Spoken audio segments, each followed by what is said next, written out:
नमस्कार, स्वागत है आपका। मेरा नाम है विपिन बेबाक। जम्मू और कश्मीर स्थित पहलगांव में आतंकी हमले के बाद भारतीय जनता पार्टी द्वारा किए गए एक सोशल मीडिया पोस्ट को लेकर समाजवादी पार्टी के राष्ट्रीय अध्यक्ष अखिलेश यादव ने अपनी प्रतिक्रिया दी है। सोशल मीडिया साइट एक्स पर अखिलेश ने कहा है कि बीजेपी के इस विज्ञापन से उनके कट्टर समर्थक भी उन्हें माफ नहीं करेंगे।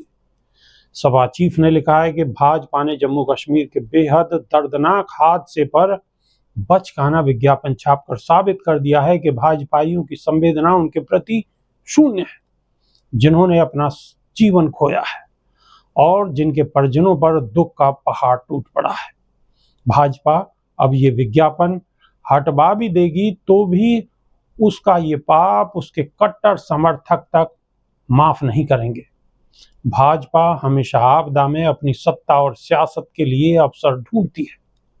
भाजपा अपनी सत्ता के सिवा किसी की सगी नहीं है। घोर निंदनीय है।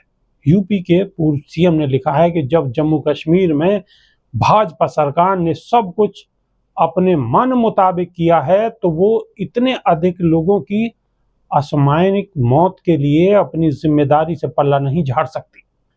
ये केंद्र की सरकार की नाकामी है कि वो पहले से पता नहीं कर पाई कि देश के दुश्मन इतनी विभत्स घटना को अंजाम देने वाले हैं।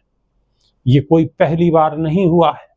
भाजपा सरकार ने अगर पिछले हमलों से सबक लिया होता तो वो पहले से ही सचेत और सजग रहते और ऐसे हमलों को रोका जा सकता था, लोगों के जीवन को बचाया जा सकता था। उन्होंने लिखा है कि संवेदनहीन भाजपाइयों से आग्रह है कि जिन परिवारों ने अपनों को खोया है उनका दुख दर्द समझकर कम से कम देश की सुरक्षा को तो जुमला न बनाएं।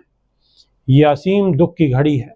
इसको भाजपाई दिखावटी बैठकों से और झूठी संवेदनाओं से झुठलाने का कुकृत न करें।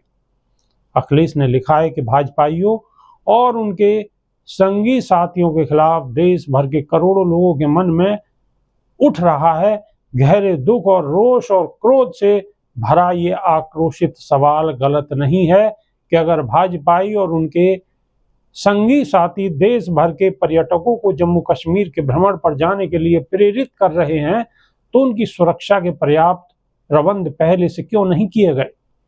जहां हमला हुआ वो स्थान कोई निर्जन स्थान नहीं था बल्कि एक चर्चित पर्यटन स्थल था। तभी तो वहां देश के कई प्रदेशों के पर्यटक उपस्थित थे। सपा सांसद ने लिखा है कि इतने प्रसिद्ध स्थान पर सुरक्षा के लिए बैठकें पहले करनी थी, लोगों के जीवन गंवाने के बाद नहीं। ये भाजपा सरकार की रणनीतिक चूक भी है, लेकिन इससे उन भाजपाइयों को क्या फर्क पड़ता है जो स्वयं तो सुरक्षा के घेरे में चलते हैं लेकिन देशवासियों को मौत के मुंह में ढकेल देते हैं। कन्नौज सांसद ने लिखा है कि अगर भाजपा सरकार ये बहाना करती है कि हमारे पास सुरक्षा बलों की कमी है तो इसके लिए भी भाजपा सरकार ही जिम्मेदार है। सुरक्षा बलों की संख्या घटाकर दोयम दर्जे के सुरक्षा उपकरणों, अस्त्र शस्त्र व युद्ध वाहनों को खरीदकर तथा अग्निवीर जैसी योजनाएं लाकर भाजपा देश की सुरक्षा से जो समझौता कर रही है वो क्षम्य नहीं है। इस घटना के प्रतिशोध का कोई भी दावा अब जनता को बहका नहीं सकता, क्योंकि कोई भी प्रतिक्रिया मृतकों के जीवन को वापस नहीं ला सकती। जिसने परिवार ने जो खुद दिया सो खो दिया।